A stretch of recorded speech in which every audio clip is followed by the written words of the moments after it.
Hello, my Transformers, and welcome. We're here for Facebook Live Thursday, as always, and today I want to talk about how you can get the support that you actually need. So, there's a couple of things I want to sort of unpack here for you. First, I just really want to remind you that you don't have to do any of this alone.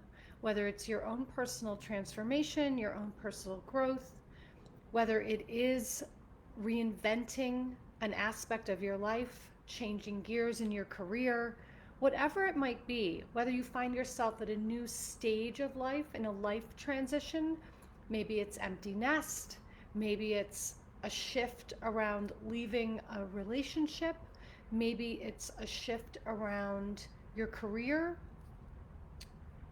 And I really want to remind you that support is here, but it's really important to learn how to get the right support. So you might have heard the expression before, don't go to the hardware store for milk. And I love this expression because so many of us essentially bark up the wrong tree, don't get what we need, and then form a belief that might sound something like, no one will ever help me. There's no way to do this on my own, and there's no way to get support. So I want to let you know that you do not have to do any of this alone. And it really is about being discerning so that you're getting the support you need, so that you're really being intentional and deliberate about where you're seeking support, and that you're open to actually asking directly for the specific support that you need.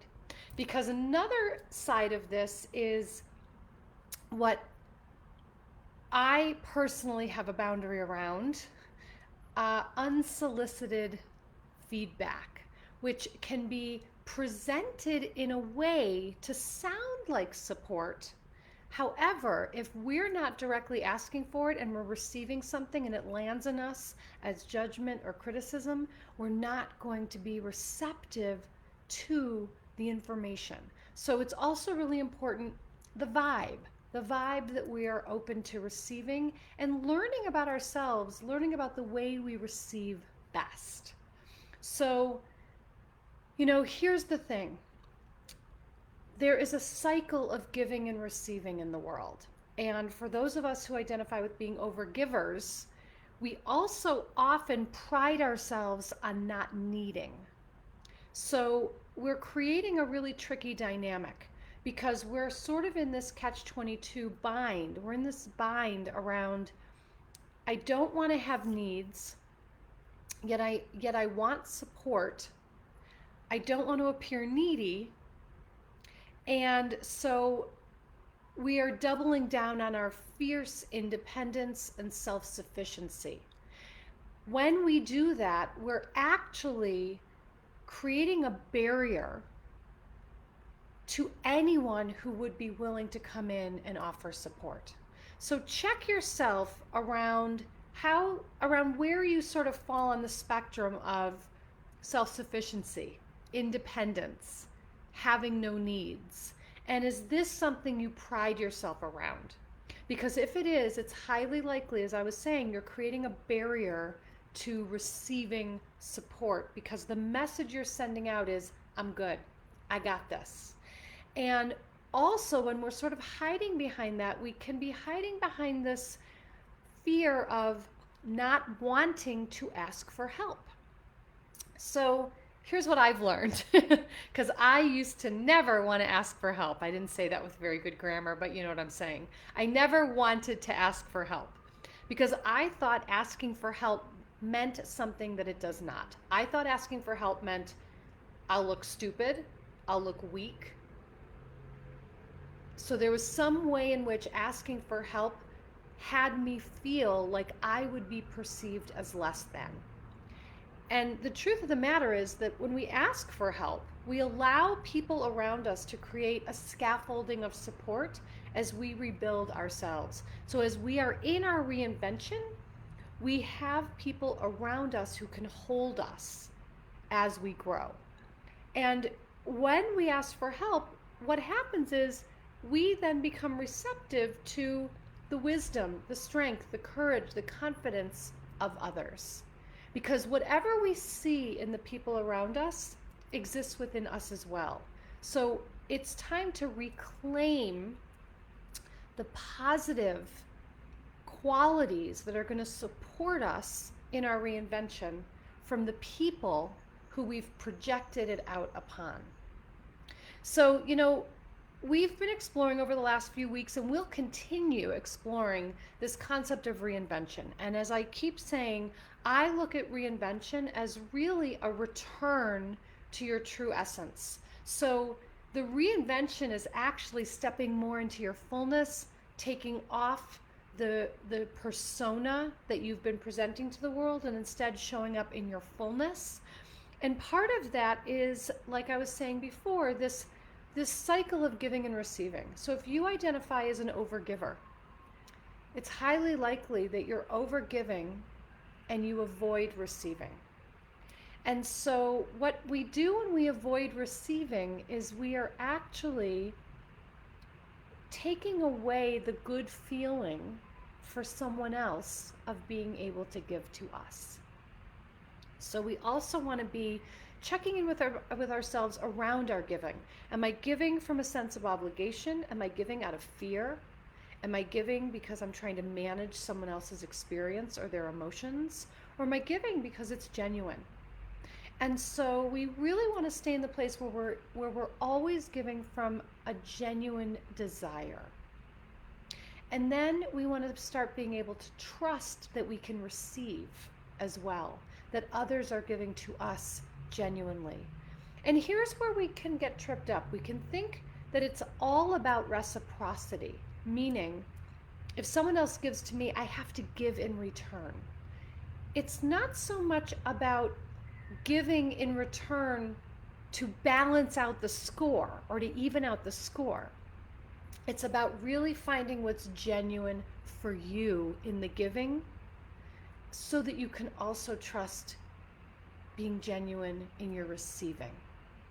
So if you happen to be someone who doesn't like to give, it might be that you're not giving because you think that if you give, you're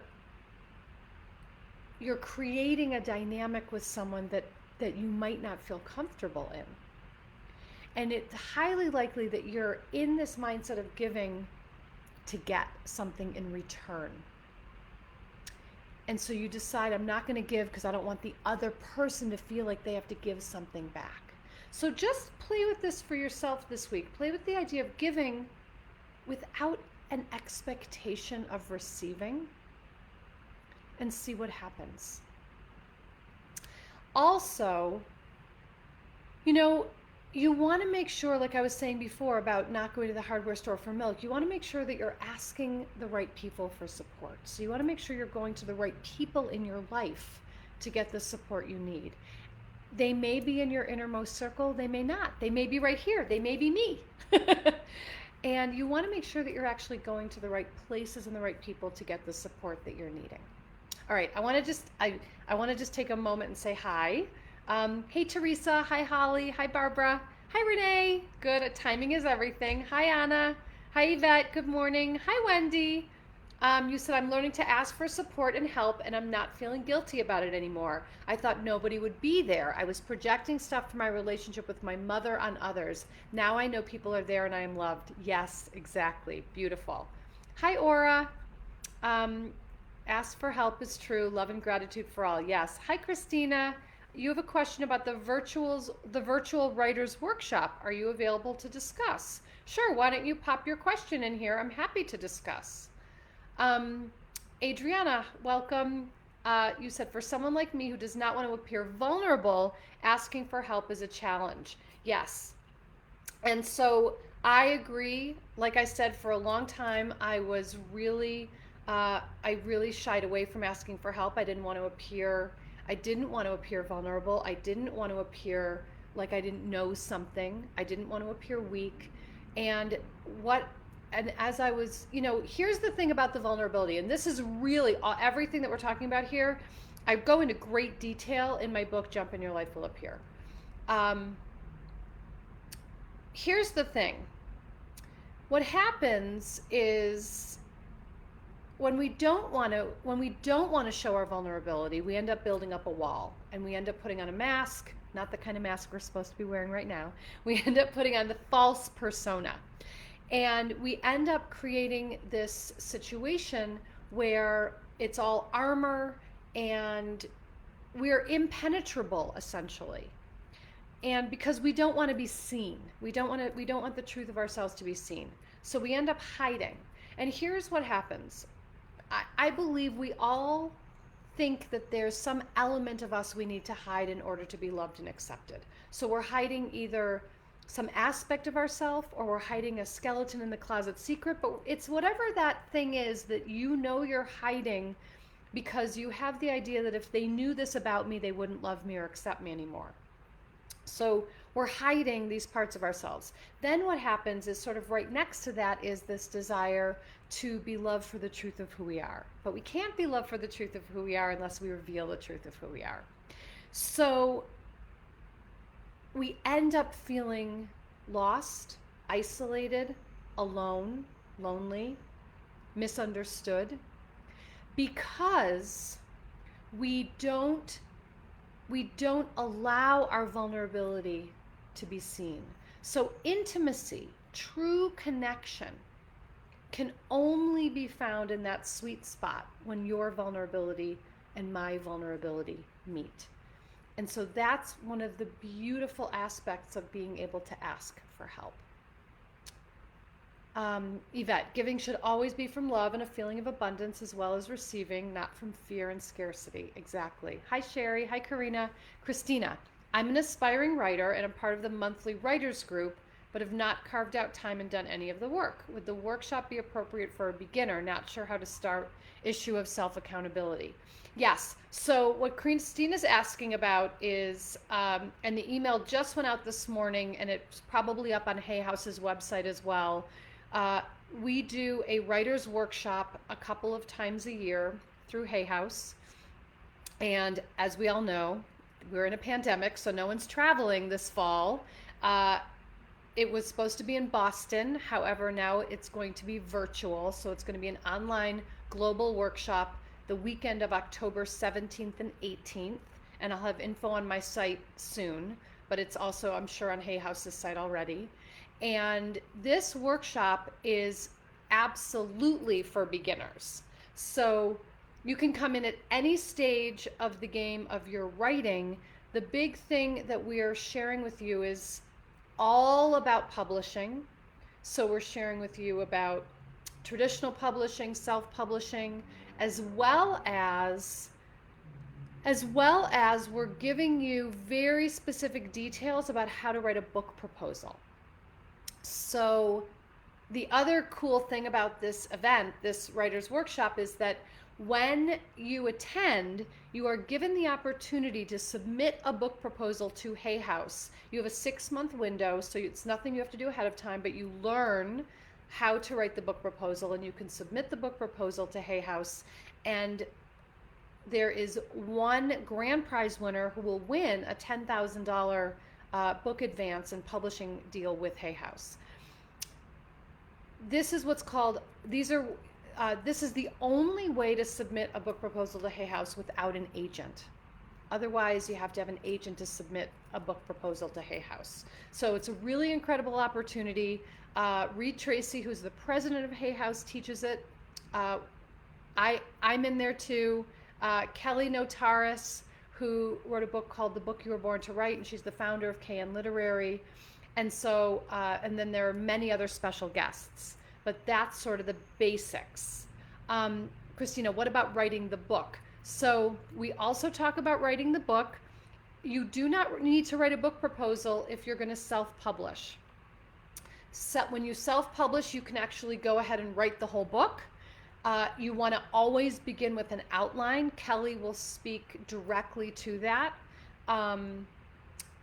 So it depends on what you're looking at in terms of your aspirations and your goals around writing and publishing. If you want to submit to the contest, or you want to submit to a traditional publisher, you want to write a book proposal. If you're going to self-publish, then you want to write the book. I hope that that's helpful, Christina. Feel free to ask me any other questions here.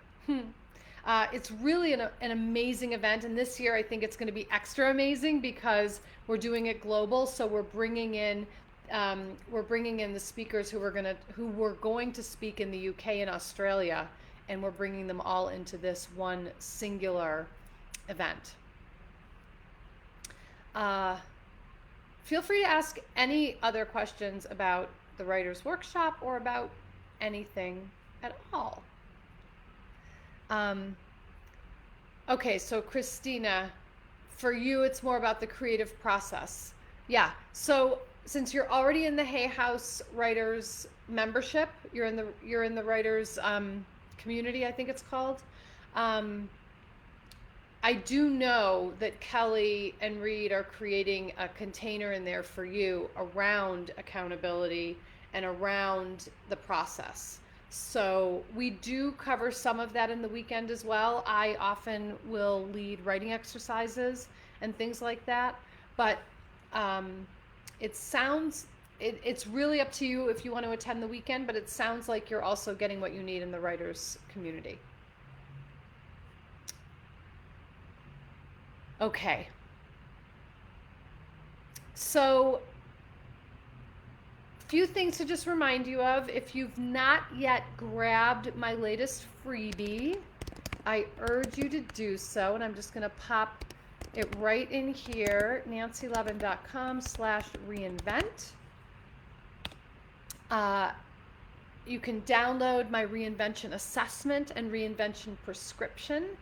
And next week, you're going to get some info about how you can attend a live workshop with me specifically around your Reinvention prescription. So how we can really activate this to create momentum to move you forward.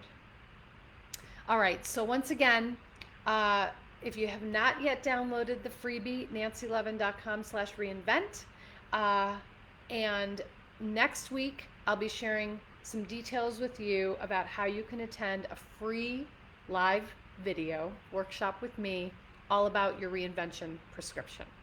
All right, my dears, happy to be here with you today as always, and really this week start looking for ways in which you can flex your muscle of asking for help to get the support that you need. Don't go to the hardware store for milk. Go to the people and the places and the resources who can support you. Hey, Kimberly. You said I just jumped on this live and caught the tail end about the Writer's Workshop. Okay, cool. So if that is of interest to you, I don't think it's up on my website yet, but it's on the Hay House website. And if that is interesting to you, check it out. It's virtual this year, like everything, which, quite frankly, this is the longest I've gone without being on an airplane in probably 20 years, but it's kind of nice.